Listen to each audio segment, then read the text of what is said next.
We live in hell. You can't trust anyone as far as you can throw them. I thought I could trust you. You threw me. The price of a decent Rolex is skyrocketing. Manic depressive Oreo cookies line the shelves. Who created this mess? Why, the lizard people, of course. More specifically, these bastards. Inbred alligator wannabes, not tough enough to reverse engineer themselves to become dinosaurs. They've infiltrated the tropical havens with their ice blood, driving out sensible heroes with their religious zealots and primitive rage. Roar! You think they're just regular beings like us? Wake up! The lizard overlords have been controlling us for centuries. I know their game. I see right through their forked-tongued facade. I am fueled by confusion and divine inspiration to protect all that is good and decent, ridding the world of these evil serpents for the sake of humanity. One of the biggest threats the Lizardmen pose is their potential to shapeshift. They can be anyone, infiltrating any faction. I think you're thinking of the changeling, and shapeshifting applies to... The lizard people could be any one of us. You just need to be able to see the difference, which I can. I'm seeing lizards everywhere. But not me, right?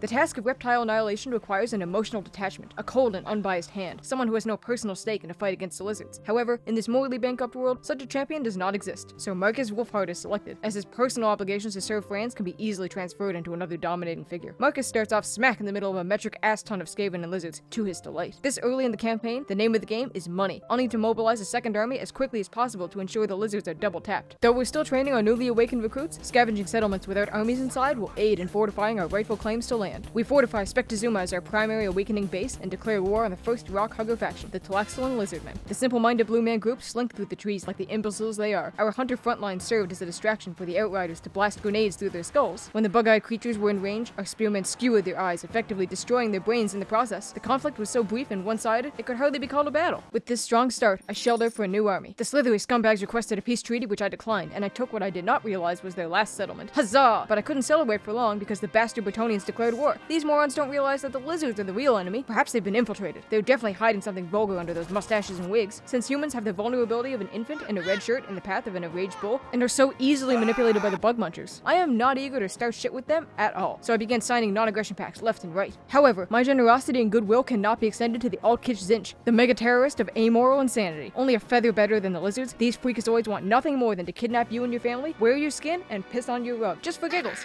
I took their settlement and subjugated it, hoping to learn about their cunning treachery and use it to show the world how to properly hate lizards. There's only one thing worse than lizards destroying your life, and that's lizards hacking your devices, damaging what little dignity they haven't already taken from you. As luck would have it, there's a force you can wield to protect you from such villains: NordVPN. Use this link to NordVPN using the coupon code Praximus at nordvpn.com/Praximus to protect yourself from countless sources of online harm. Trying to Google a good trap to catch lizards and accidentally click on a malicious ad for 1,000 ways to prepare shedded skin? Use Nord's Threat Protection Pro to stay safe from these ads and websites.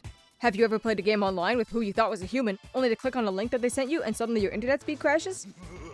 That was Lord Mazdamundi. He pulls that crap all the time. Use NordVPN to stop him from slowing your internet down. Do you use the same ridiculous password for everything because you can't be bothered to come up with 100 unique ones? Use the free NordPass password generator to make Empire-approved passwords. Lizards could also steal the identity of a trusted source in an attempt to fool you into giving up your information. But with the Threat Protection Pro feature, you'll be safe from malicious links and websites.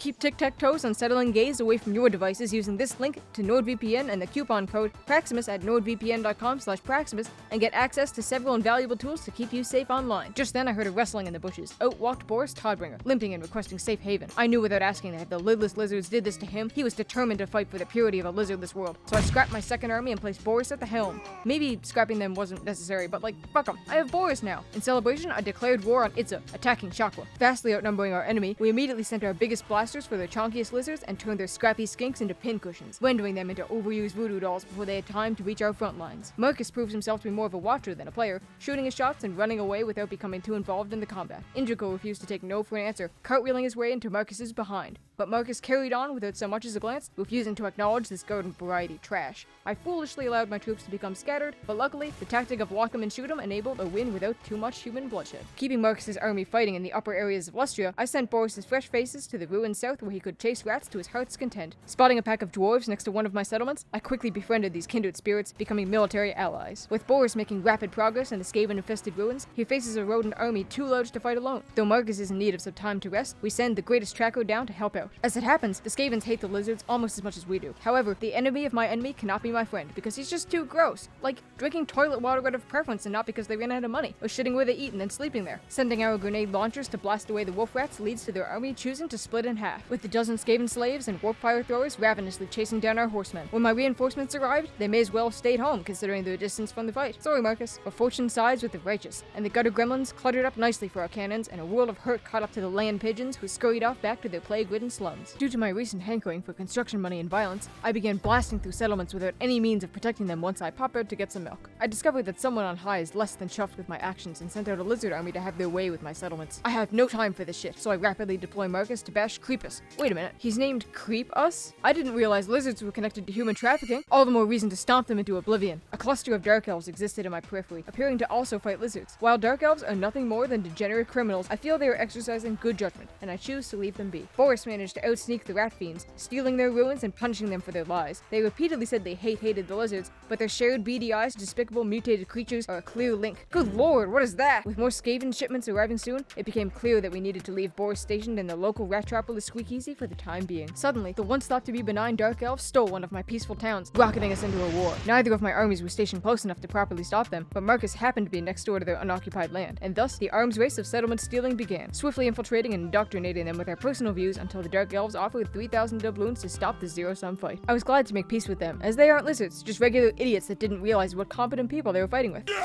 What's this? My best friends, the dwarves, insist I return to fighting the dark elves, reminding me that a grudge is a grudge, and they didn't waste the blood of a king writing it down for nothing. So, to maintain my alliance with the biggest boy on the playground, I betrayed my deal before the ink was dry by honoring my other deal and became the most untrustworthy player in the game. Luckily, the dwarves chose to take out Rakhart's army directly, and I reaped the rewards, capturing their 4 settlements and liberating a dwarven settlement, which granted us a dwarf fighter. With Lustria feeling as conned as a Cubine, I began moving Marcus north to the next batch of eye-licking, heat-seeking Liberty destroyers. I used my stable income, thanks to my Vassal tributes, to recruit Luther the Lizard Slayer. But all good things die abruptly, like children walking home on unlit highways, and my Vassal income appears to be bugged, robbing me of my fortune and rapidly descending my armies to starvation, infighting, and hand-me-down combat gear. After some quick research, I found no viable solutions and decided the only sane thing to do is to push socks into the mouths of my vassals and slow their breathing to dangerously dead levels to keep them from robbing me with gifts. Not surprising, since such a tragedy would occur just as I'm fighting lizards, which are, eugenically speaking, more closely related to bugs than any other mammal. I left my dwarven friends alive as our friendship is worth more than losing a few measly dollars. Marcus began making headway, taking Swamptown. What? No! The dwarves ended our military alliance! Just because I slaughtered my vassals doesn't mean we can't coexist. Well, it would have, but now I'm diverting Boris's mission just to take Luther over there to whoop some beardling ass. Meanwhile, Marcus experiences hardship in the jungles of Pahua Lexa, where there happens to be a stacked deject lizard army blocking the entrance to a few juicy settlements. There wasn't enough moonshine in the toilet for us to fight those monsters, so we contented ourselves by fighting the blood swamps for a vampire refresher. We rapidly swung our best fighters to the front lines. I sent my outriders to fight Samuel the bloated zombie pirate deckhand's mob, destroying most of their squad before I had time to finish saying their name. Boris marveled as his massive monstrous mount mauled, mangled, and mercilessly mutilated men, mincing them into mere morsels. Sure enough, in 37 seconds, the swashbucklers met a gruesome end. After a few lucky turns, Lord Mazdamundi and his band of predatory wall magnets lose a little health while we remain busted. Looking into those flashlights, I suddenly realized we were about to get our asses handed to us. Positioning our troops near a ruined section of the wall, we stood below the shapeshifters, posing ourselves as love-struck admirers to sing ballads below before sending a fleet of arrows their way. It was only after attempting to sneak our cavalry into the walls that I noticed the Stegodon and Bastiladon, and abandoned this position, choosing instead to send in a steam tank to lure them away from the entrance. Lord Mazdamundi chose to cower on the hill with a fleet of Pterodon riders well beyond our reach. Though we were able to rush the majority of our mobile forces into the city walls, unfortunately, this kept happening.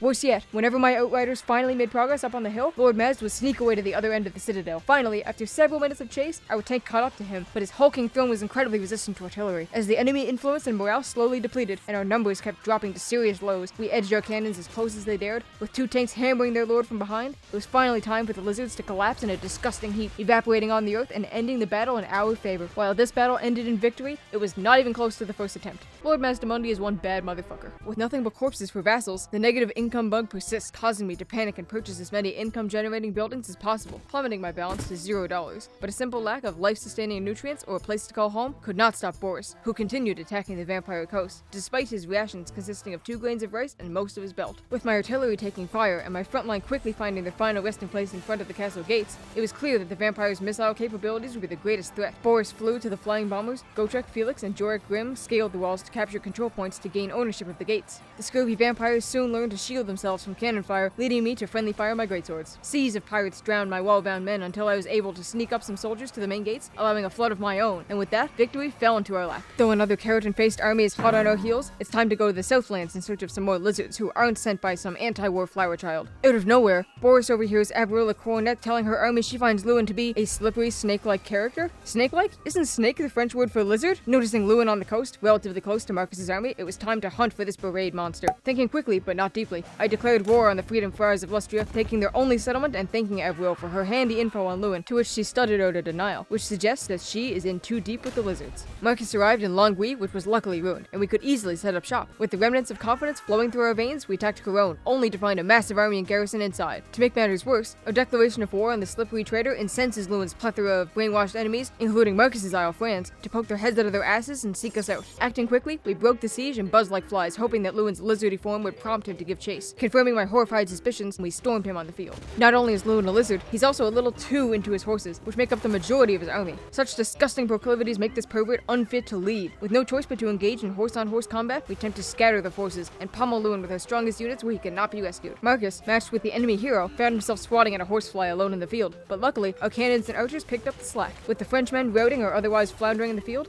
Luan's devoted horses make a final attempt to rush our cannons, but when they fail, Luan abandons his men and the day is ours. With Luan killed, I needed to get the hell out of Dodge, abandoning our newly captured French homes in search of the next lizard haven. In the distance, an insurance salesman begins knocking on castle gates and spinning tales of woe in which families go uncompensated for the grisly deaths of their soldier loved ones. His tale was tragic, his dark eyes were kind, and my stupid garrison was so moved that they did not realize that this fraud was an enemy lizard. Utaxi managed to scam 3 of my settlements before I was able to find a better use for his curious mind. Just then, our sources sent out a flurry of tips describing an abundance of heat lamps being sent to a southern address, implying that some lizards may be hidden out there. Hunting them down would provide a clear path to the Southlands where the majority of our foe reside. With Marcus in the Empire, Boris is selected to shake the trees until the lizards coat the ground and turn into fertilizer. In this first settlement from the coastline, the hideous Oxyotl lies in wait. Beginning in the godless crater, the Phantom Chameleon's lack of a hulking throne gives us the hope of a simpler battle than with his earlier ugly cousin. But with every passing battle, these candy-ass beasts keep getting bigger, towering over our strapping soldiers. I suddenly remember that the lizards are, by and large, unable to climb the walls, which is weird because...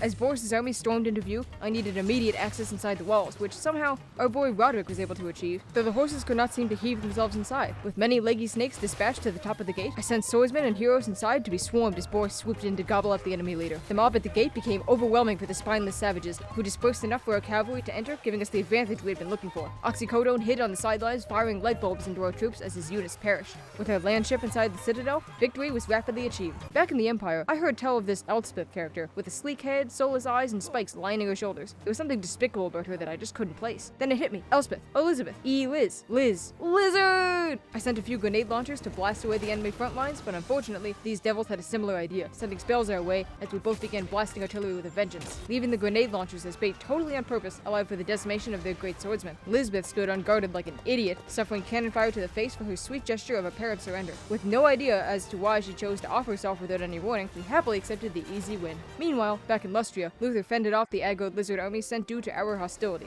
These armies were incredibly busted, and Luther didn't exactly shoot up the ranks, leading to heavily outmatched fights. Luckily, his God-given ability to lead through nepotism should be all he needs to succeed. With virtually no hope of a resounding victory, we counted on getting as many ranged hits as possible early on to weaken the enemy. Unfortunately, I overestimated the speed of my war wagons, and just like that, lost 2 of them. Things did not improve from here. My heroic army was quickly demolished by a colossal fuckwit, a hockey team, and this guy. In a word, things were looking skyscraper-jumpingly bad. Luckily, I was able to keep several gunmen out of the fight, well, mostly, and managed to weaken the majority of their forces over time with strategic shots and targeting the worst enemies first. I have no idea how Marcus managed to stay unscathed for so long, but his perseverance and the enemy's cowardice inspired my army to fight until their enemies could take no more. With Luther's victorious army reduced to dust, we declared war on every remaining lizard army in the Southlands. Finally, with my 2 strongest lords in the same area, the real showdown began. Marcus and Boris aligned in the west, steadily taking the Grateful Dead monoliths and Thalaqua. With a large army hidden within the statues of the gods, we sent 2 leaders to tag team the unblinking adversary. Though briefly outnumbered, our army faces throngs of simple skinks, which have a terrific reaction to having their faces turned to ash. Boris disregarded all common sense and attacked the enemy leader, who tried to use his soldiers as meaty shields, only to remember that skinks are essentially twigs with anxiety. When Marcus's army storms down the hill, the sticks and bones are shattered with a few threats, and the day is ours. With our armies run ragged, there was one question that lingered on everyone's mind. Where was Tehenhuin? I remember taking his provinces, but he himself was not there. There remained but 2 rivals, the surprisingly attractive Kroq-Gar and Nakai the Wanderer. I sent Rudy down to the transportation zone to take out Nakai as he was closest, and also the biggest underdog. Oh yeah, I recruited Rudy. Meanwhile, Marcus charged towards Kroq-Gar, the remaining Southland Lizard King. With a hill disadvantage, we charged unhesitantly to the flimsiest enemy unit and utterly annihilated them, snagging Kroq-Gar in the excitement. With the art of the hit and run perfected, we fire and flee endlessly while the enemy lord fixates on our cavalry. Finally, Kroq stands out in the center of the units, and we completely unload our weapons onto him until they surrender. With every lizard we met now viciously slain, and hearing that Tehen Huane was killed in some other noble battle, we declared this campaign a success. Time for a rewarding snack. Uh-oh. Ah!